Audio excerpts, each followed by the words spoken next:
Audio Jungle.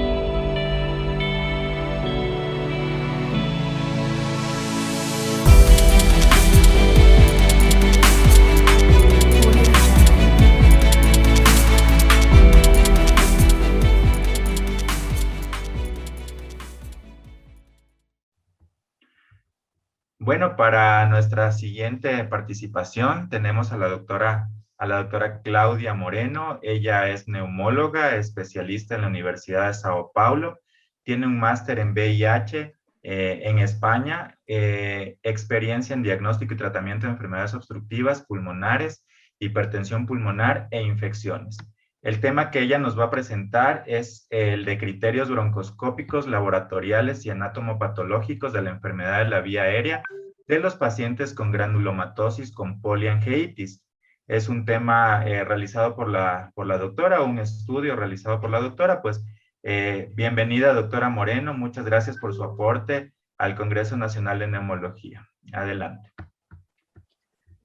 Muchas gracias por la presentación y también muchas gracias a quienes hacen posible todo esto de poder realizar este congreso todos los años.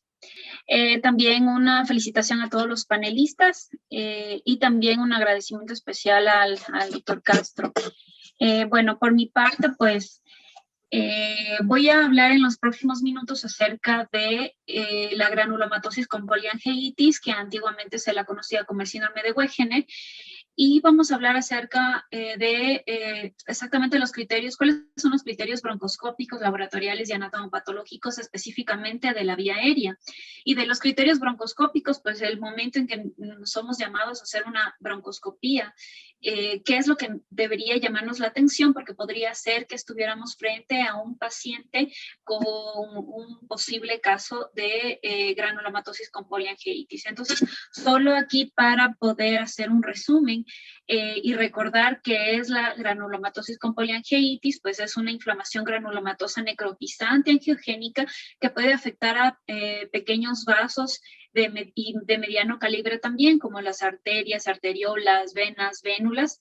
Está altamente asociado al anticuerpo antineutrofílico citoplasmático y puede afectar tanto al sistema respiratorio de vías aéreas superior e inferior, al sistema, al pulmón directamente y también al riñón.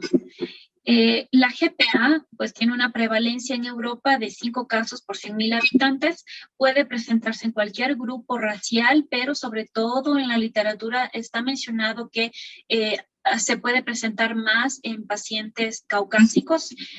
Si bien es cierto, también puede presentarse en tanto en hombres como en mujeres. La literatura menciona que las mujeres presentan más alteraciones en la vía aérea y la media de edad para el diagnóstico es de aproximadamente 40 años. Sin embargo, pueden presentarse a cualquier edad. De hecho, en la literatura también hay casos de niños. Es muy raro encontrar pacientes de menos de 10 años o en edades pediátricas con hallazgos muy parecidos a granulomatosis. En relación a las manifestaciones, pues tenemos la triada clásica, que son las alteraciones de la vía aérea, también, bueno, pues del oído, pero sobre todo de vía aérea superior e inferior, la pulmonar y también alteraciones renales. Entonces, en esta ocasión nos vamos a concentrar en lo que nos compete como neumólogos, pues la parte de vías aéreas, tanto superior como inferior, y directamente el pulmón. Entonces, ¿cuáles serían las manifestaciones? Pues si estamos hablando de alteraciones de vía aérea, hay que tomar en cuenta que estos pacientes pueden presentar epistaxis, también lesiones directamente en la mucosa nasal como granulomas, pacientes que pueden presentar sinusitis a repetición, también congestión, y en la parte de la vía aérea inferior, pues estridor también, sibilancias, y cuando tenemos pacientes con lesiones en pulmón, pues hay nódulos incluso puede haber cavitaciones que nos podrían hacer confundirnos con otras enfermedades más prevalentes, como por ejemplo la tuberculosis. Pero es importante tomar en cuenta este tipo de enfermedades para hacer un diagnóstico diferencial. Entonces, en relación a los síntomas, a las manifestaciones clínicas, como les había mencionado, los síntomas otorrinolaringológicos son los síntomas que predominan en esta enfermedad. De hecho, en la literatura se menciona que entre el 70 y el 100% de pacientes con granulomatosis con poliangeitis presentan síntomas otorrinolaringológicos. Y de hecho, también está descrito que la nariz en cela es patognomónico. Esto se ha conocido desde hace mucho tiempo, pero la nariz en cela solo se presenta entre el 3.5, incluso hasta el máximo el 7% de los pacientes. Así que es bastante difícil esperar a ver un paciente con nariz en cela para poder diagnosticarlo de GPA. Ahora, por otro lado, la estenosis subglótica también está descrito en la literatura que puede estar asociado a GPA más del 50%. Y como les decía, pues las lesiones nasales y paranasales son las que están mayormente manifestándose pues en el paciente con GPA entre el 85 y el 100%. También a lo largo de los años se supo que el Staphylococcus aureus tiene un papel importante tanto en la actividad de la enfermedad como también en la perpetuación de las lesiones.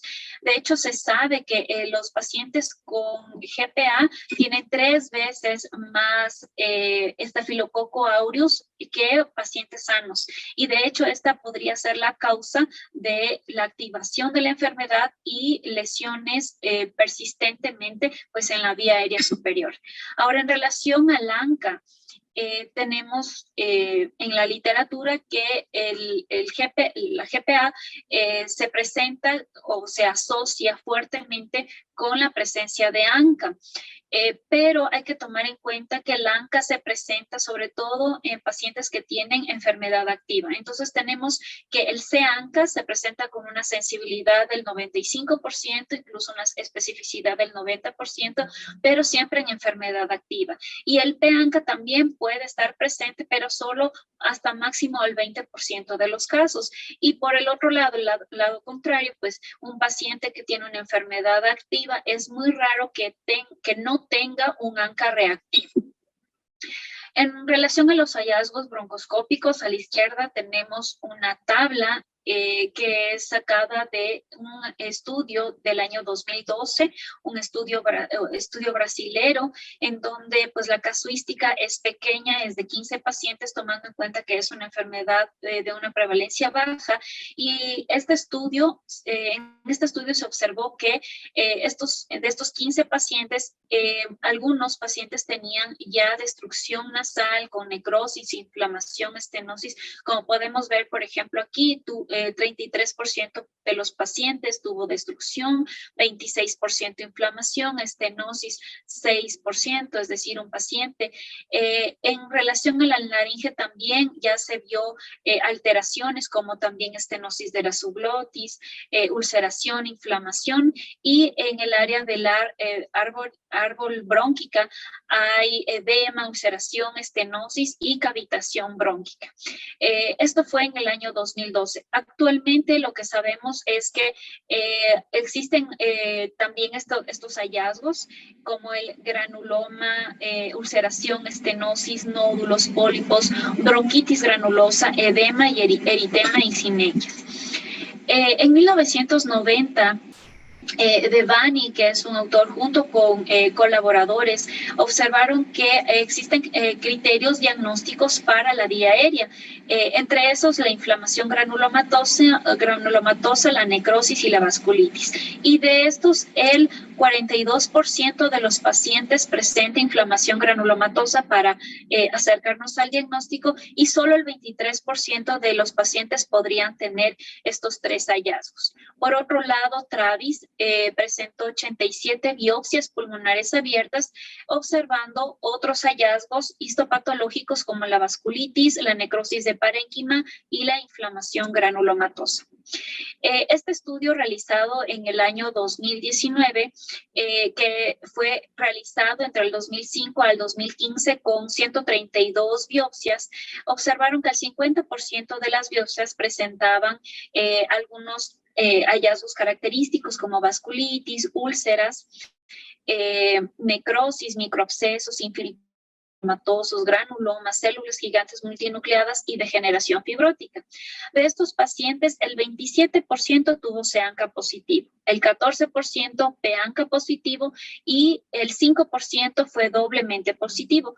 Pero más que todos estos hallazgos que les estoy mencionando, hay algo que me llamó muchísimo la atención, que es que los pacientes que tenían enfermedad generalizada tenían 3 veces más probabilidad de tener una biopsia diagnóstica que pacientes que tenían enfermedad únicamente aislada. Es decir, si era un paciente que tenía lesiones pulmonares, con lesiones en vía aérea y aparte pues su lesión renal, pues había 3 veces más chance de tener una biopsia diagnóstica que un paciente que tenga solo una estenosis brónquica. Entonces, eso nos lleva a pensar pues cuál sería el rendimiento diagnóstico de la biopsia por broncoscopía. Entonces, haciendo un resumen hasta lo que he mencionado hasta aquí, los criterios diagnósticos entonces serían los síntomas y signos característicos o compatibles y por lo menos uno de los siguientes hallazgos que sería el histopatológico y la serología positiva para ANCA. Lo que voy a hablar a continuación pues es un estudio propio realizado el año pasado en Brasil junto con algunos profesores y jefes de broncoscopía del Instituto de Corazón de Sao Paulo. Y este estudio se realizó, bueno, es un estudio retrospectivo, se realizó a 40 pacientes. Una vez más, la casuística es baja porque la prevalencia de la enfermedad es baja y se realizó en pacientes, pues los criterios de inclusión eran pacientes mayores de 18 años que ya hayan sido diagnosticados de GPA y este diagnóstico se toma en cuenta pues los criterios del Colegio Americano de Reumatología y los diagnósticos fueron realizados en la consulta externa de vasculitis. También se incluyó pues los pacientes que teniendo GPA fueron sometidos a broncoscopía porque ese es el objetivo de nuestro estudio y fueron excluidos los pacientes que a pesar de tener GPA no tenían broncoscopía o también fue descartados pacientes que tenían otro tipo de vasculitis. Fue un estudio retrospectivo observando todas las broncoscopías y historias clínicas desde el año 2012 hasta el 2019. Y fue también un estudio de correlación utilizando chi cuadrado Pearson. Entonces, ¿qué es lo que nosotros encontramos? Lo primero que nos llamó la atención en el estudio es que se correlaciona mucho lo que se menciona en la literatura junto con nuestro estudio. Como podemos observar, la mayor parte de los pacientes fueron de género femenino. La edad media de diagnóstico fue de 46 años con un desvío estándar de 17 y el compromiso de vía aérea pues es algo que nos llama mucho la atención y es bastante preocupante. El 90% de los pacientes tuvo algún tipo de alteración en la vía aérea y de estos la vía aérea inferior fue la más afectada con el 86%. Aquí tenemos un cuadro también en relación a la vía aérea. ¿Qué es lo que se encontró? Encontramos sinusitis crónica, destrucción del septo, estenosis de la nariz y de estos lo que más predominó es la sinusitis crónica. Por otro lado, en la vía aérea inferior teníamos estenosis y de esta estenosis la que mayormente tiene en porcentaje, pues es una estenosis brónquica seguida por la estenosis de subglotis y de la tráquea. Y también tenemos otros hallazgos como traqueobronquitis, úlceras, bronquitis granulosa y granuloma.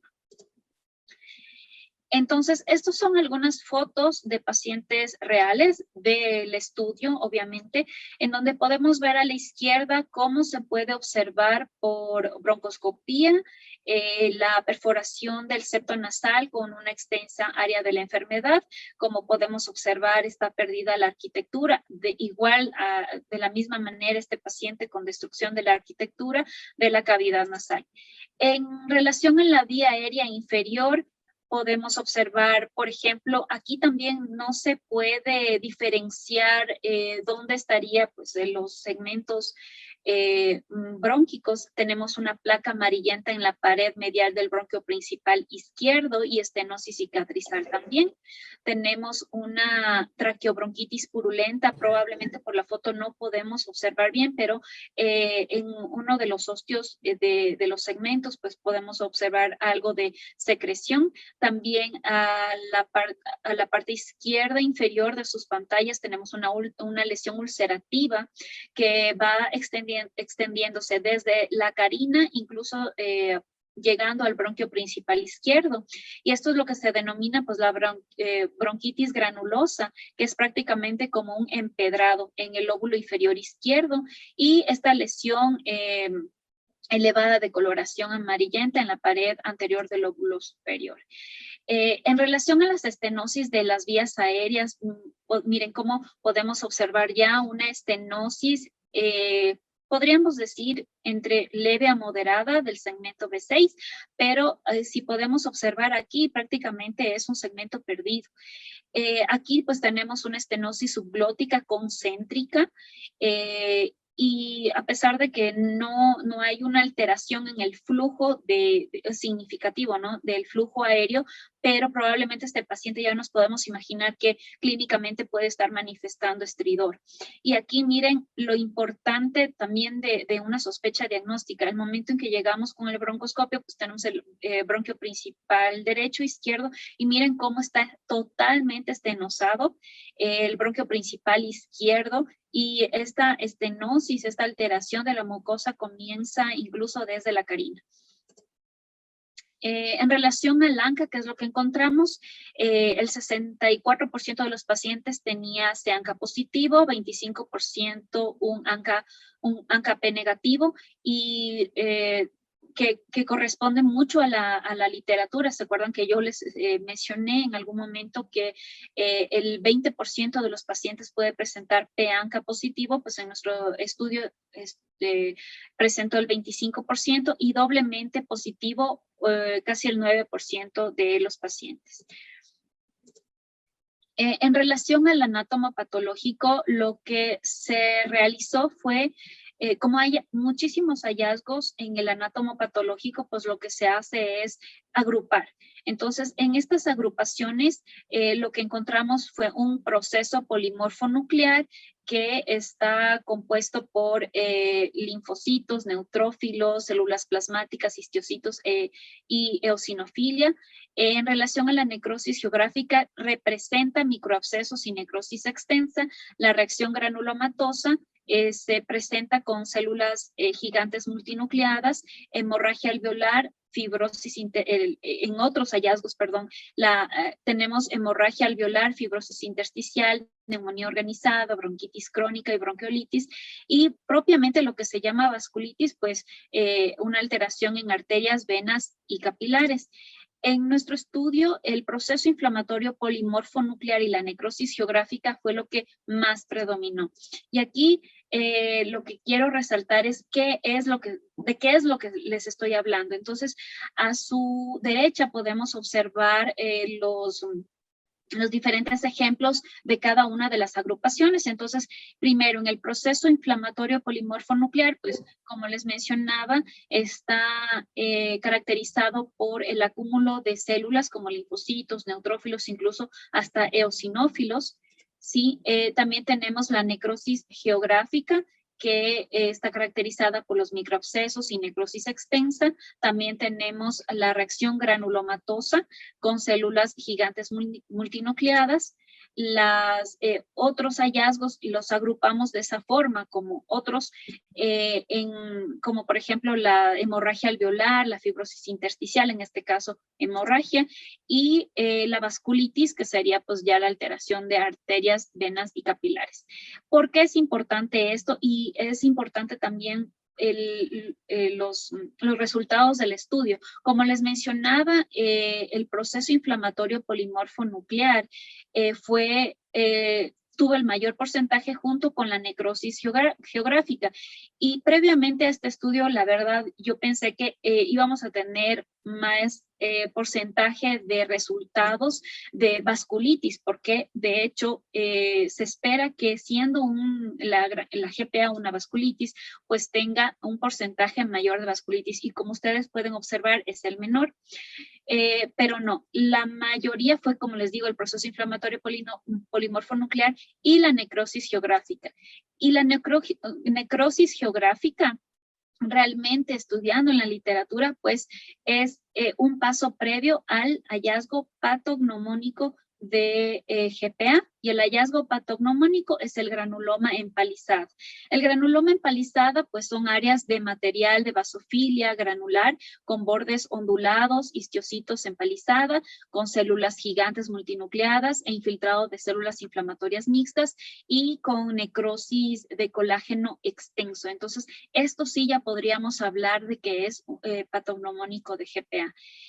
También se realizó correlaciones, es decir, ¿qué provecho podemos sacar de hacer una correlación entre las manifestaciones broncoscópicas, como les había mencionado, si es que hay una alteración en la vía aérea superior o inferior, con el ANCA? Como ustedes pueden observar, no hay ningún hallazgo significativo por estadística, pero haciendo una correlación aislada de la estenosis subglótica con CA-ANCA, que fue positivo en 9 pacientes, tenemos una significancia estadística con una P de 0.043. Por otro lado, se hizo también una correlación del anátomo patológico y CA-ANCA. De todos estos grupos que yo les había mencionado, el proceso inflamatorio, la necrosis geográfica, reacción granulomatosa, otros y la vasculitis, podemos observar que realmente no hay ninguna correlación. Y por el otro lado, por el anátomo patológico y la broncoscopía, pues también hicimos esta correlación y tampoco tenemos ninguna correlación positiva o estadísticamente significativa. Perdón, tenemos en el proceso inflamatorio polimorfo nuclear con bronquitis granulosa. Ahora, recordando la literatura, pues tenemos ¿qué es lo que nos dice la literatura de las manifestaciones de vía aérea? Tenemos que, pues, puede ser la primera manifestación de un GPA, es decir, si yo tengo una estenosis subglótica o una estenosis de los segmentos brónquicos, pues ya debería estar pensando en descartar que sea un caso de GPA, tomando en cuenta otras enfermedades más prevalentes, como por ejemplo secuela de tuberculosis, o el paciente estuvo intubado, tuvo una intubación prolongada, pues es obvio que esas serían las primeras causas, pero siempre tomar en cuenta que incluso podríamos estar frente a un hallazgo como primer signo de esta enfermedad. Y algunas, como les mencionaba, algunas manifestaciones son relatadas como hallazgos aislados. Nuestro estudio, por otro lado, mostró que la mayoría fueron mujeres, el 90% presentó alteraciones de la vía aérea. La vía aérea inferior fue la más afectada con 44% y hubo presencia de Staphylococcus aureus en el 23%. En relación al anátomo patológico, el rendimiento de las biopsias es menos del 50%, pero hay que tomar en cuenta lo que les mencionaba. Si tenemos un paciente con enfermedad generalizada, el rendimiento de la muestra puede aumentar. Y los hallazgos más característicos del anátomo patológico, que todo lo que les había mencionado, sobre todo la necrosis geográfica, que sería un paso previo a el signo patognomónico, que es el granuloma empalizado. De nuestro estudio, los 36 pacientes que tuvieron alteración de la vía aérea, 21 fueron sometidos a biopsia y lo que encontramos pues es el 62% con infiltrado inflamatorio polinuclear, el 48% con necrosis geográfica y de vasculitis 9.2.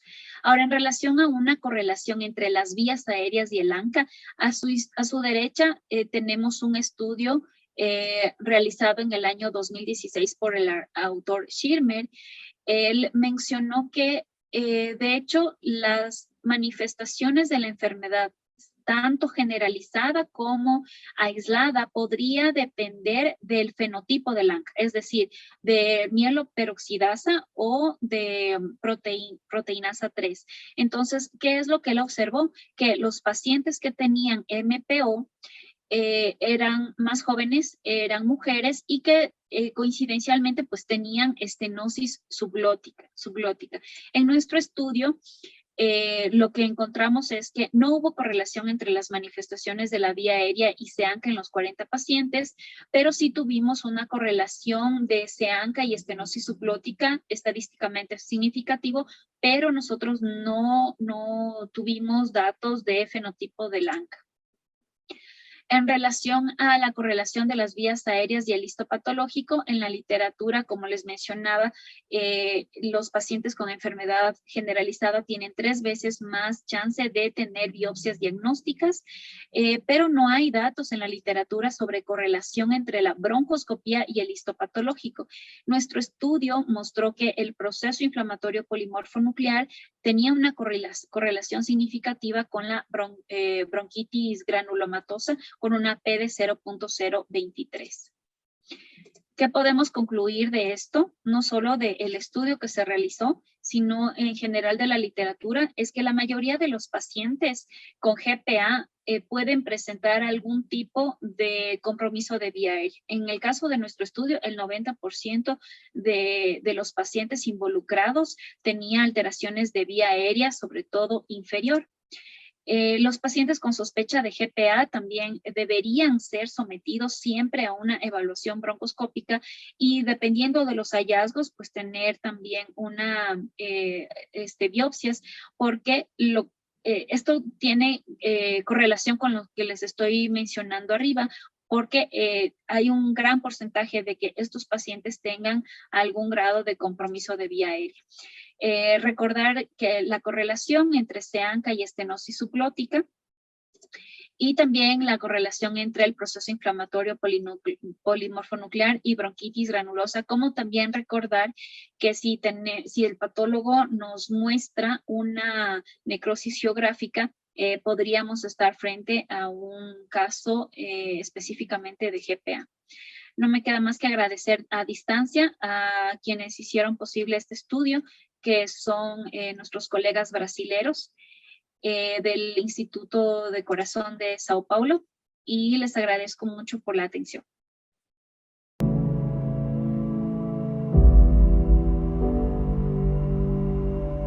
Audio Jungle.